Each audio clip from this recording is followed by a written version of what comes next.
Hello everyone, good morning. It's 5:58 a.m. dito sa Canada and it's have a blessed Sunday to all of us.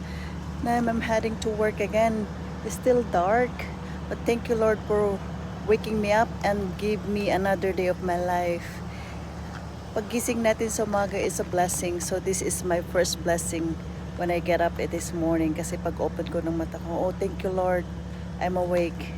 So it's a blessing talaga Lord. Thank you po. And God bless us all. Good evening Philippines. I'm heading to work again. My morning routine, everyday routine, getting up, get ready. Yan po, and look at around me. Madilim pa po sa amin. It's still dark here in Canada. So, hopefully, my day will be good. Another challenge. Challenge talaga every time na